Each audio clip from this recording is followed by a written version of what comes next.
nga kenn du ko jeex donc tey le président de tous les Sénégalais Bassirou Diomaye Faye moom la Sénégalais yi am confiance ci moom donc jox ko lenge tout d'abord dama koy ñaanal mu am une réussite ci nga xamante ne mooy mission bi parce que c'est pas une chose facile on parle de la gestion d'un pays, d'un État.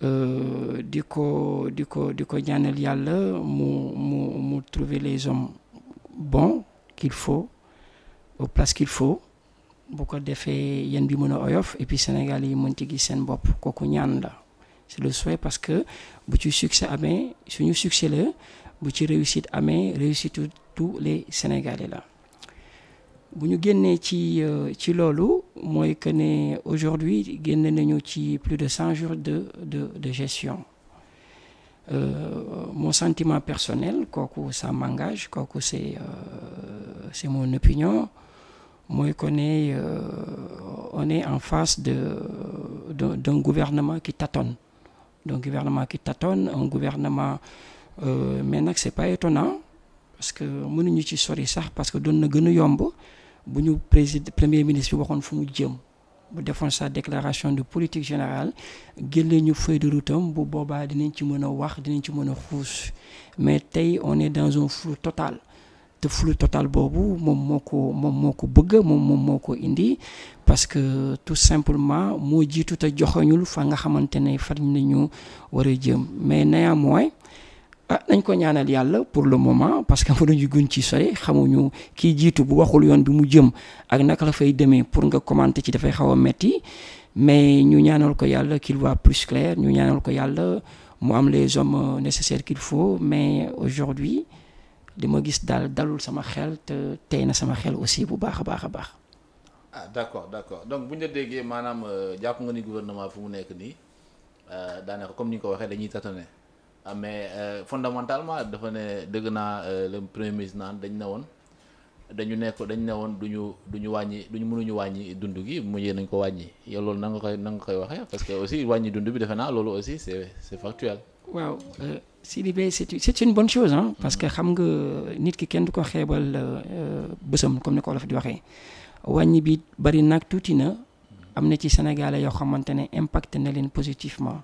C'est une très bonne chose waaye nag comme on dit du gulet parce que régime yi fi mës a jàll ñëpp ba ñu ñëwee wàññi nañu c'est bien mais son rôle la c'est moom la nga xamante ne moo tax ñu fal leen c'est-à-dire kenn du leen ci wax waaw góor parce que loolu moo tax Sénégalais yi 54% de Sénégalais am ci ñoom confiance parce que aussi ñoom ñoo jaayoon ce projet wàññi boobu Sénégalais yi donc c'est le minimum qu'ils peuvent faire aujourd'hui parce que bu ñu wàññil woon le minimum que ce soit boobu mais bu boobaa dafay gën a doy waar wàññi nañ mais tey la réew mi gën a tar wàññi nañ tey la dund gi gën a metti wàññi nañ tey la Sénégal yi gën a doon ay góorgóorlu wàññi nañu nous sommes toujours dans les 2 voire 1 repas par jour dans le pays. Est-ce que loolu aussi ce n'est pas les conséquences d'une gestion désastreuse de l'ancien régime?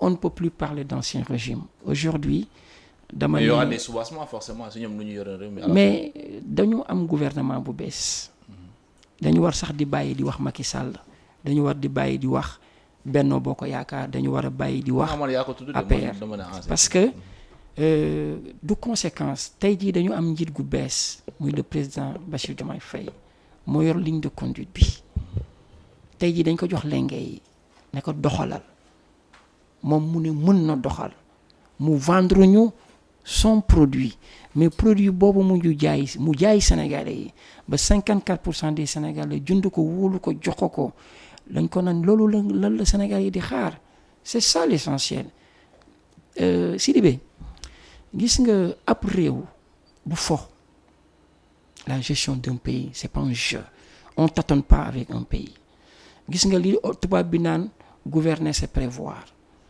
heure bi waroon nañu fekk bu fekkoon ne ñoom pare nañu pour gérer réew mi pare nañu pour teg réew mi sur les rails du développement boobu ñuy wax heure bi waroon nañu fekk ñu dépasser ci cadre boobu mais tey jii xamuñu sax fan la ñu jëm man j'aime pas la répétition boo xamante ne qui ne construit pas.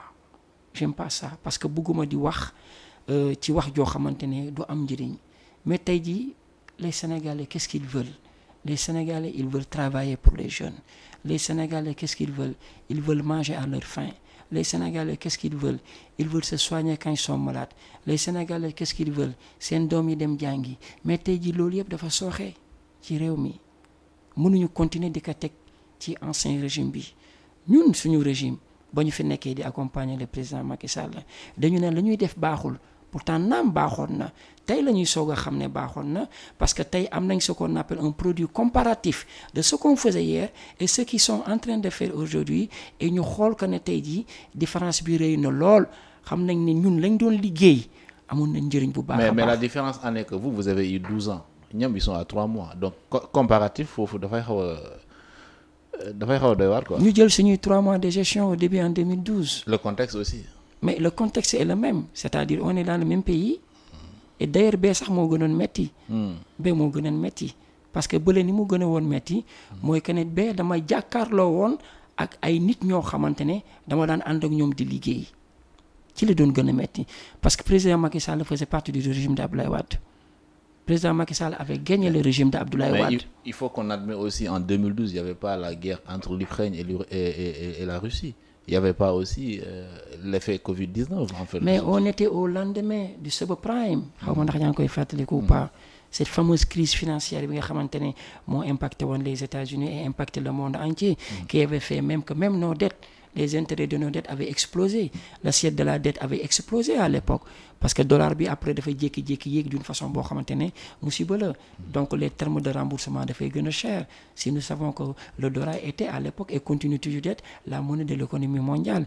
Même si tey jii bu fekkee ne am na d'autres monnaies supplétives yoo xamante ne ñoo ngi génn. La crise du subprime. Et puis il y avait aussi cette continuité bi nga xamante ne moo nekkoon sur cette crise post-année 2000. Bi nga xamante ne moo ñëwoon. Ce sont les mêmes contextes.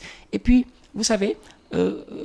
Là da nga may dugal ci géopolitique mais géopolitique boobu dafa am loo xamante ne moom moo ko jiitee mooy li Sénégal yi bëgg mooy l'essentiel xiif lekk feebar faju xëy liggéeyi retrouver sa dignité loolu la ndawu Sénégal yi jënd ci régime ci élection Bassirou Diomaye Faye moom leneen Bassirou Diomaye Faye jaay moom leneen Ousmane Sonko jaay xale yi jënd nañ ko la xale yi jënd la ñuy xaar nañ jox xale yi marchandise bi loolu moom mooy wax ji. D'accord, vous avez parlé tantôt de la déclaration de politique générale du Premier ministre qui ne l'a pas encore fait moom nee na fii ak le règlement de l'Assemblée n'a pas été rétabli parce que règlement Assemblée bi reconnaître le poste du Premier ministre. Est-ce que aussi de l'autre côté il n'a pas raison?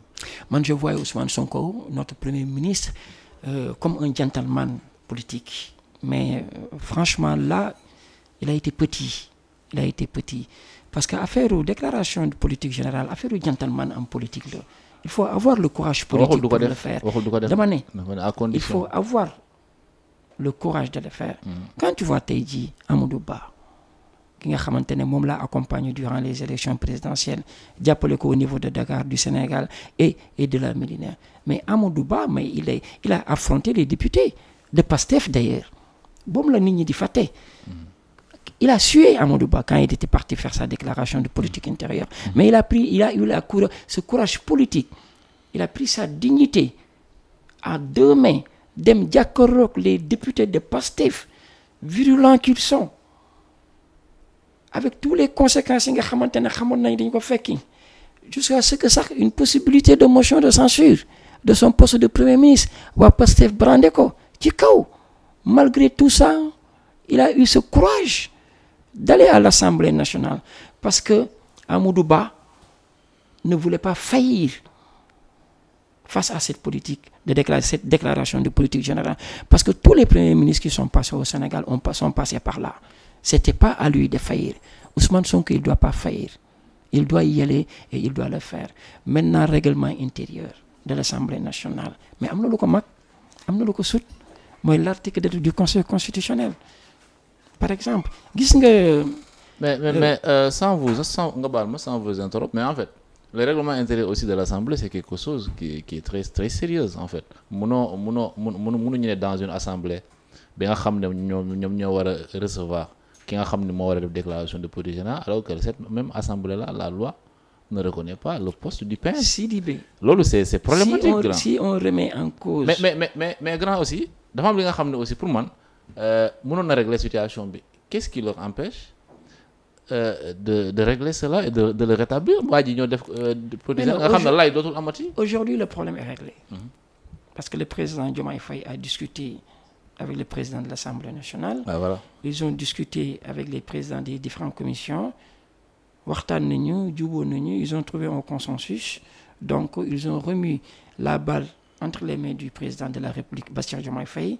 Maintenant, l'Assemblée nationale, les députés attendent son retour. Une date sera fixée et que le Premier ministre vienne faire sa déclaration de politique générale.